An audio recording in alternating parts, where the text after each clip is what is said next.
The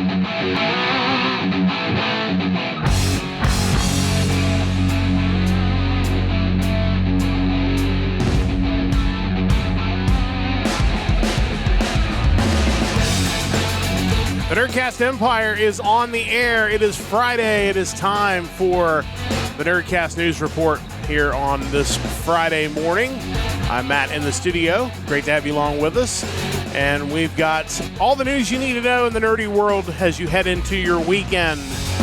And not a ton of huge news, but some interesting news to chat about today on the Nerdcast News Report. We're excited to be back with you once again.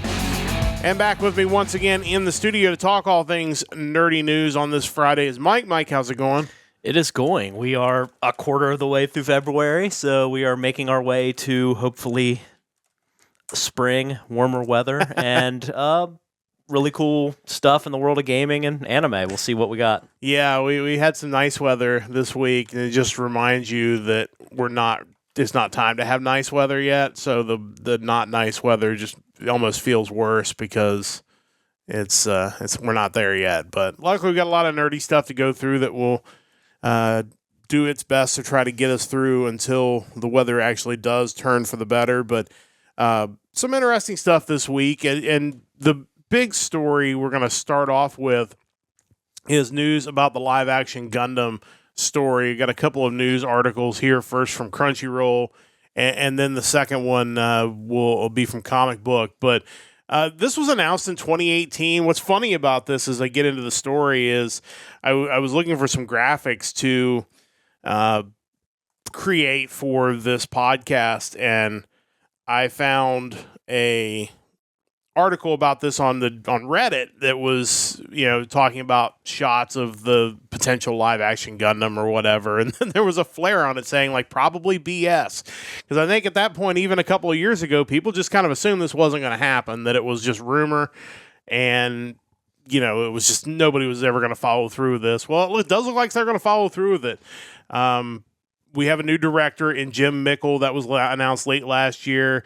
But Bandai Namco announcing this week that it will establish a North American subsidiary called Bandai Namco Filmworks America to help produce the live-action film, and it will co-finance alongside production company Legendary. Looks like production is kind of rolling forward on this, which is something I think maybe some people were a little bit surprised that it was finally going to happen.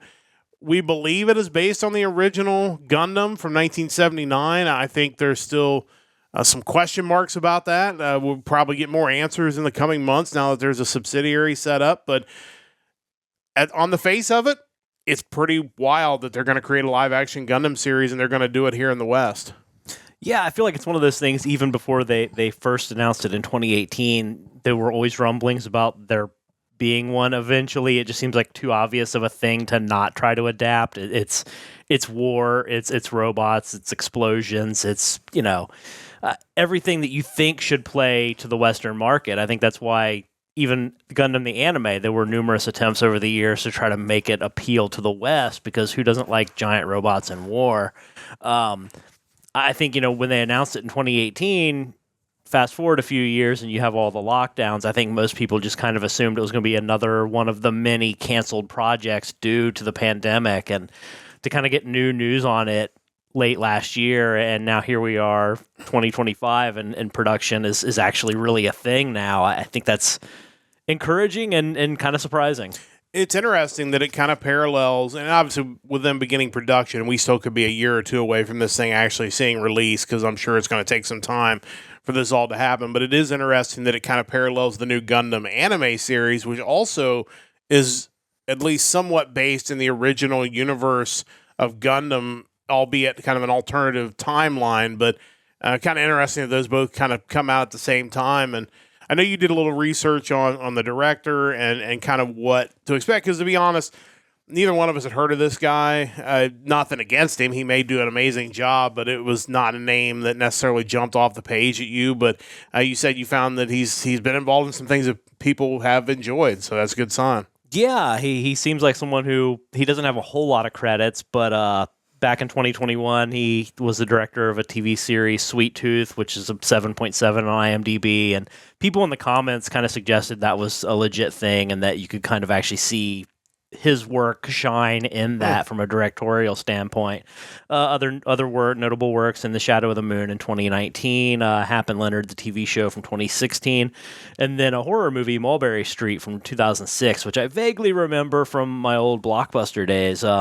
It's only a 5.5 on IMDb, but it's probably a fairly low-budget horror movie, so there are just as many people that think, hey, this is great for what it is, so that could be cool. I saw in the one article, I think it was which article was it? The comic book article, perhaps, mentioned that Brian K. Vaughan is attached to it reportedly as far as writing the screenplay. This guy's kind of a heavy hitter in the comic book industry. Wired compared him to Frank Miller, which is certainly not a bad thing. The guy's won 14 Eisner Awards, 15 Harvey Awards, and 2 Hugo Awards. The first 2 being for comic books and comic book writing, and the Hugo Awards being for science fiction and fantasy work. So this guy's pretty highly touted. So if he's behind it, that's a thing to be excited about. Live action adaptations over here have certainly been hit or miss. Way more miss than hit, for sure. You do have some of the more positive ones. Battle Angel Alita back from 2019. Was fairly well received, got a 7.3 on IMDb, and obviously more recently the One Piece series has done really well, and I think part of that is due to the involvement of Oda in the actual creation of the show. Clearly, he's someone that isn't just going to let someone go in and butcher the original IP, and I think that's crucial. Yeah, I think you do need that, original creator involvement if you're going to sell it to anime fans, because that is, when you look at something, and I hate to bring up Dragon Ball Evolution because I feel like it's just the punching bag of live action adaptations, and maybe a little unfairly so because of a lot of different factors involved with that. But you look at that movie, and it was, if you haven't seen it, you should watch it. Even if you're an anime fan, it's not good, but I feel like you need to kind of see it to kind of see how this can go off the rails, what can go wrong. It felt like a movie that was created through a game of telephone where a person who had seen Dragon Ball told a person who told a person who told a person. About 8 rungs down, they got to the person who wrote the screenplay for this, like, I got it. I know exactly what this is. And then that's kind of what you got out of it. There are really good people in that movie. Yeah, I like the cast. Even Justin Chatwin, who gets a lot of crap for being Goku, I think in general there's nothing wrong with him. Yeah, and that's just it. I mean, they had good people in the movie, and it's what gave people hope. I think that's where you've got to find the balancing act, and that's going to be the question, is that movie was clearly geared toward people who were not necessarily anime fans. Yeah. Trying to get them in the door. And they didn't get those people in the door. And they also didn't appeal to the anime fans because they hated it because it wasn't the original Dragon Ball. It was something else. I think every time you make even the most subtle of changes to the original material, you start alienating people. I think it's a balancing act between what can we afford to lose to not alienate a large portion of the population while still bringing in new people. I think one of the problems that with a lot of the adaptations we've seen is that there's so little concern for your current customer base because you think there's some gigantic, much larger percentage of the population that you're going to pull in. And to be honest, there aren't that many people outside of current anime fans who are going to be like, oh, a movie based on the Dragon Ball franchise. I want to watch that. There's really nothing you can do to make that mass appealing right out of the gate, I don't think. And I get that, that's why they casted the people they did, is they were hoping, like, oh, I like these people. I'm going to go see it. And to be honest, it probably worked on us. Rachel mentioning James Marsters is a great Piccolo. And I'm glad he's gotten a chance to do more work inside the anime industry as far as voiceover goes, just to kind of give him a redemption arc from having to be associated with Evolution. Now, one thing I think it's important to point out, if you happen to be an anime fan that maybe hasn't gotten into Gundam, which there are certainly plenty of people, because Gundam hasn't necessarily always had the foothold in the West that other anime franchises had, or as much as Gundam has had elsewhere in the world. Gundam is a series that is a lot less Japanese than a lot of these movies. even One Piece, I think to some degree is not doesn't necessarily have to be a Japanese tale. It's just a bunch of pirates sailing the seas. You don't think Japan when you think pirates, just in general, right? Even though I'm sure there were, back in the days when the black ships came in and all that stuff back in the 1800s, but. I think that's something that works in Gundam's advantage is that it is a story that really can be told anywhere. Obviously, it's mostly a space story. So I think that helps you in that you're not going to have to worry about changing something that's really inherently a Far East concept. And that's, like I said, where Dragon Ball Evolution kind of lost the plot there. The downside, and this is just something that I think you have to be very careful of, is what you don't want to do is make it sound like a Star Wars ripoff because it's space battles, it's big ships, it's all this other stuff. Like, you've got to make sure the story stays pretty authentic to the original, or that's exactly what it's going to look like to people who don't know what Gundam is, but they know Star Wars because it's been everywhere. Yeah, I think it's important to really draw the line that new types aren't Jedi. Yes, like there's not really the same thing.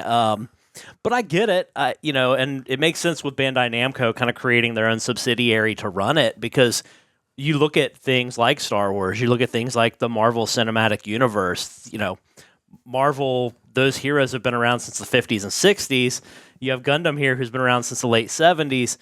How do we take it and create that next giant multimedia empire in the West? If Marvel can do it, if Star Wars can do it, what's stopping us? You got to think they're looking at this. We have this huge hot property in the East. How do we turn it into that next big thing? And that's clearly the goal. The fact that you've set up a subsidiary company, you're not doing this as a one-off situation. You clearly want this to be multiple Gundam movies, or at the very least, a channel for other anime properties that they see money in a live-action adaptation to basically have a house for that. And obviously the Gundam movie is going to have to do well for either of those things to happen. But the other thing too is movies aren't really a thing that people run out and see anymore. So, I don't think you have to worry as much about making something that's just mass appealing, because almost all movies, for, better or worse, are niche products in 2025. Yeah. So you need to nail it for your audience, and if you can pull in some people that are not in your audience and get them excited about it, then you potentially can build something that could be multiple movies and almost kind of reinvigorate the franchise, especially in the West, where, like I said, outside of the hardcore anime people who love Gundam Wing and that got them in the door, Gundam has not necessarily had the fandom over here, and part of it is because whether Cartoon Network just didn't see the value in showing more of those shows, or it took forever for a lot of them to get licensed and released over here. Like, it's kind of been a slow trickle. So this could be the opportunity to not only set up a movie franchise, but potentially get people interested in your anime it's already there. They can just go watch it. That is the hurdle, right? Because by the time Gundam Wing came over here and became a hit, we're talking mid to late 90s at that point, the Universal Century of Gundam already had so much material out there. Even if it had been totally available at that point in time, which it really wasn't, that's still a huge barrier to entry as far as, okay, well, I have to watch, the whole 7-9 series. I got to watch War in the Pocket. I have to watch the 8th MS team. I have to watch...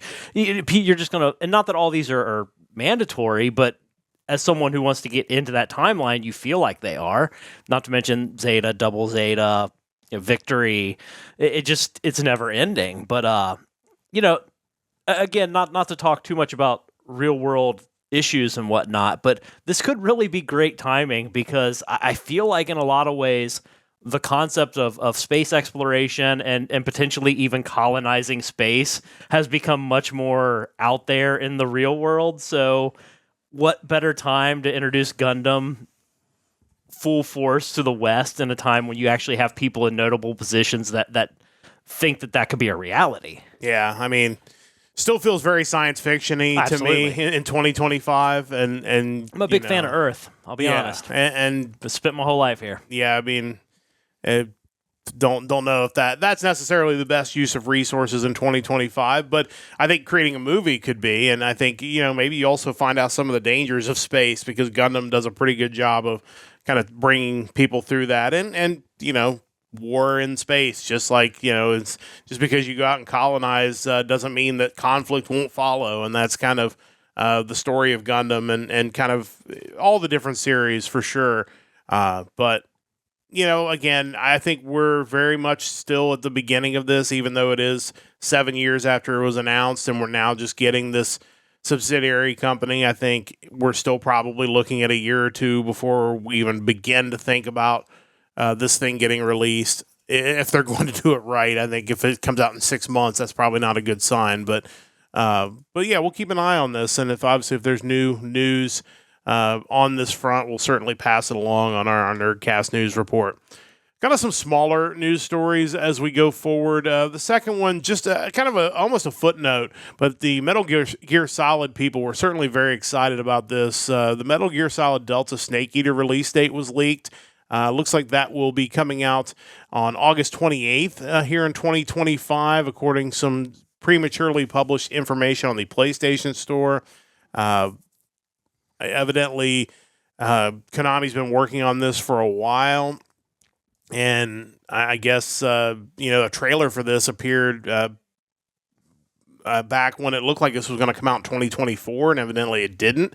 So now we're going to get this in 2025, and this is not a game that I've played, but I know the people who play this game really love it. So certainly some exciting news for Metal Gear Solid fans. Yeah, absolutely. I've known that the game's had a pretty large fan base since the Metal Gear Solid days. Honestly, I wasn't super familiar with the original Metal Gear for like the NES or whatever. That was never really on my radar. They did have ports of the first 5 games that came out back in 2023. I should probably check them out at some point, just because having remembered when the last 3 of that first 5 came out and them being really big deals, I kind of feel like I owe it to my video game fandom to give them a play. I know they mentioned that they kind of figured that with an upcoming PlayStation State of Play rumored, that the release date of this would probably be pointed out then. But Konami's got some other stuff going on too, obviously. You got Ghost of Yotei in development, as well as the certainly highly anticipated Death Stranding 2. So, yeah, it'll be interesting to see. Always good when people are excited about stuff in the gaming industry, so we'll see what this looks like when it hits. Yeah, I feel like that's more the exception than the rule nowadays, but there are some things out there that people are excited about, and this is certainly one of those things, and as more details come out, I think as PlayStation reveals some details beyond just the release date, we'll certainly have more to talk about. But if you're a fan of that franchise, certainly some good news leaked out this week. Speaking of something else to be excited about in the gaming world, comments on by EA about the Switch 2 and its potential. We got some other Switch 2 news as well that have kind of broken in the last 24 hours. But, EA obviously sometimes a punching bag in the gaming industry due to its excessive microtransactions, but they do create some really fun games. I've certainly had a blast playing the new college football game. Sounds like they're pretty excited about the potential for the Switch 2 and what could end up coming out through it. I think there's probably also some excitement that the general gameplay functionality is going to be similar. I mean, they're going to be upgrades, obviously, but it's not like it's a completely new thing that's going to come out that it's going to take time to kind of adapt your games to. So I think that's probably also a win. Of course, the Direct coming up, as we'll talk about specifically in the Express coming up in April. But I think everybody's excited about the Switch 2, and this is just another company kind of saying, hey, we're ready to jump on as soon as this thing gets rolling. It'll be curious to see if there's any EA titles that are among the first titles announced for the Switch 2 when it comes out in April, or when it gets announced in April officially. Yeah, I kind of assumed a lot of the excitement was probably around the idea that it's going to be just, in large part, while there will be some new features, it feels like just a beefier Switch compared to the Wii U, which felt like such a step in a different direction from the Wii. You also got to wonder if it's a matter of they're looking at bringing in a lot more people to maybe a a franchise like The Sims that they then may be able to kind of monetize even further. I've always kind of thought that the Switch and Nintendo systems in general were a little rough for EA titles because, you weren't going to buy the newest sports game on the Switch or Nintendo hardware for a while, to be honest, when you knew it was going to be a lackluster experience compared to the Sony or the Microsoft systems. But again, something like The Sims, which I know they could charge people just stupid amounts for content there, has to be on their mind, especially when you find out that there is some sort of mouse functionality with the Joy-Cons that they've announced. It could be interesting to see what they have in the works, but yeah, I gotta think that they're eyeing microtransactions and being able to monetize a huge customer base in the Switch. I mean, it's the second or third highest selling console of all time. I think second highest console if you don't count handhelds. Yeah. Could possibly still overtake the PlayStation 2 eventually.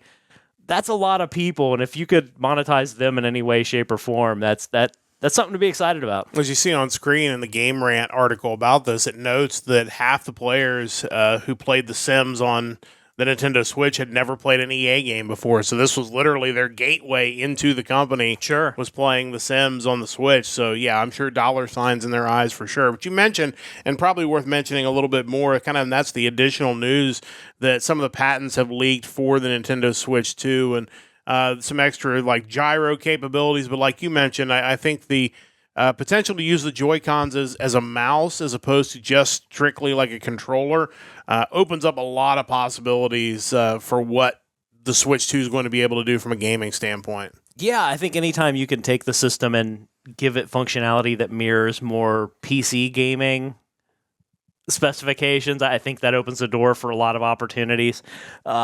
Personally, I would just like to see them port Mario Paint from Super Nintendo into like the Switch Online library. I think that would certainly be a blast. You could compose music with crazy like cat meows and dogs barking. Of course. So that's never a bad thing. I think that opens the door for a lot of interesting gameplay styles. I'll be curious to see what we hear when they start having these live events with hands-on playing the Switch 2, what kind of stuff's out there, and obviously what kind of launch titles we get. Yeah, and we're going to find all that out, or at least a lot of it coming up in the next couple months. And certainly as that news continues to trickle out, we'll certainly talk about it here on the podcast.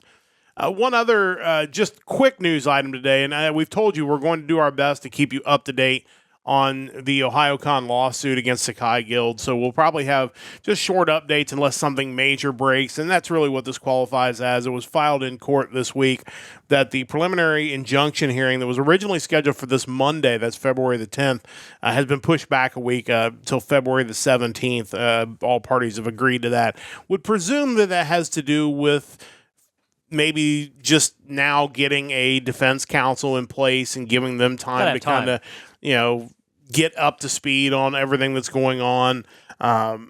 So they do have an attorney listed now on the documents in representation of the defense. Alexander R. Fox is that defense attorney. Justin Whitaker, the prosecuting attorney in this case, or the attorney in favor of the plaintiffs. So that's kind of done. They did agree also that the temporary restraining order would stay in effect until they kind of get through these hearings, which is kind of standard fare. So no surprise there. But again, nothing earth shattering. Obviously, it's a good move that they pushed that back to give everybody kind of an extra week to digest everything, kind of figure out where to go from here. And it'll be interesting to see what comes out of that initial meeting, again, as we talked about on Wednesday. And I encourage you to go back and listen because we did kind of get into a little more of what we think is going to happen. You're getting to the time where, as I said on Wednesday, now the plaintiffs and their attorney have to kind of sit down and figure out what kind of a case they really have, what can they legitimately expect to get out of this, and how far are they willing to pursue this in court with the risk involved that you lose and potentially you're already in debt. You could potentially lose and, end up having to pay defense legal fees as well. And then the case has been a total disaster. Yeah, absolutely.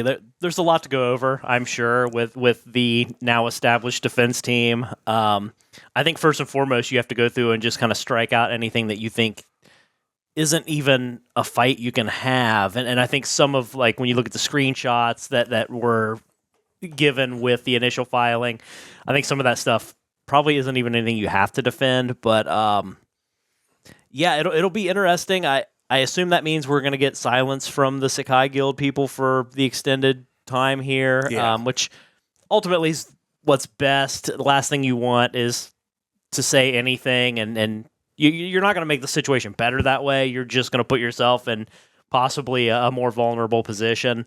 I'm still kind of monitoring to see if they do at some point turn over the Discord. And if they do, does Ohayocon even do anything with it, or do they just wait pending the result of all of this mess?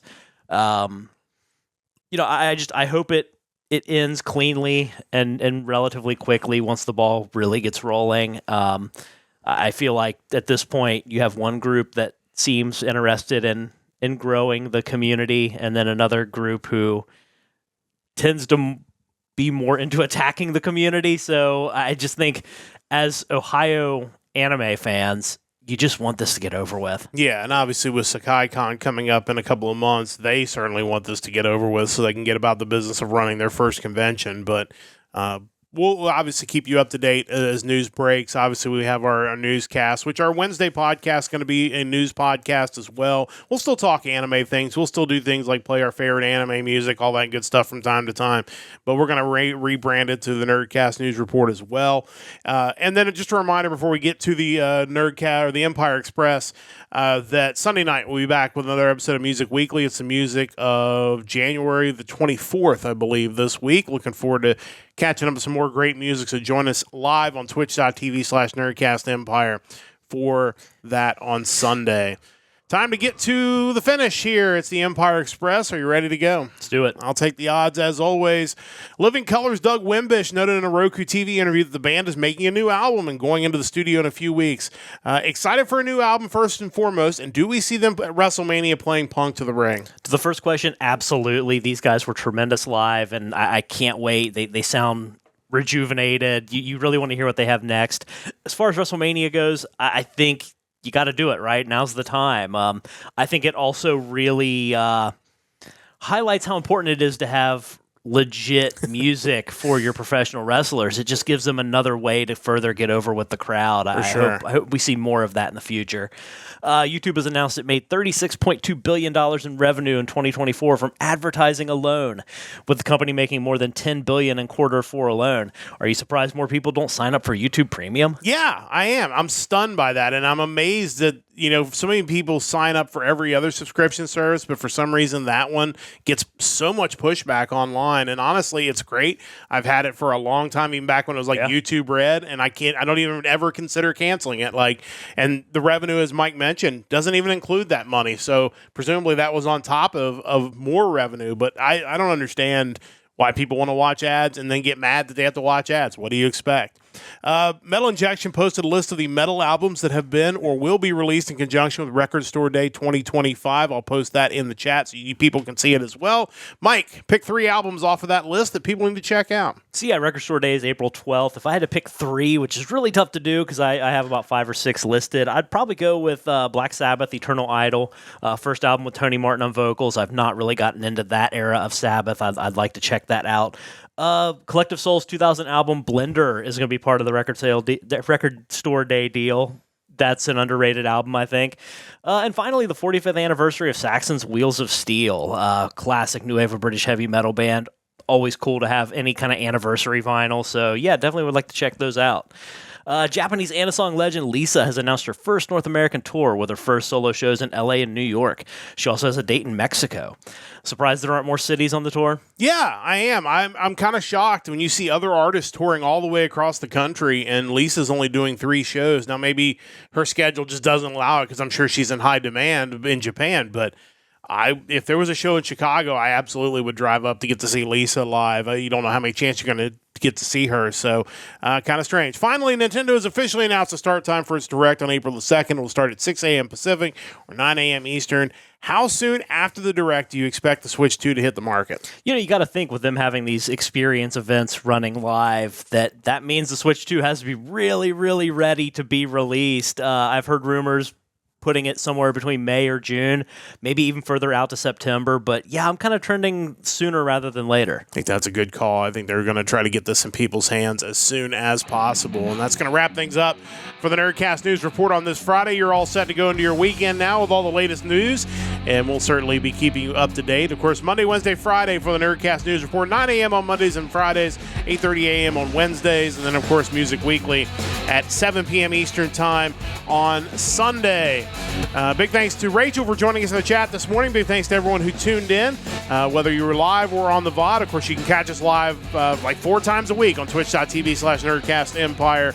We really appreciate everybody who's joined us, has left comments, has shared our posts. Please drop us a follow if you can on Twitch. We're trying to get to 50, trying to get to the point we can monetize our channel. We would really appreciate your help and support.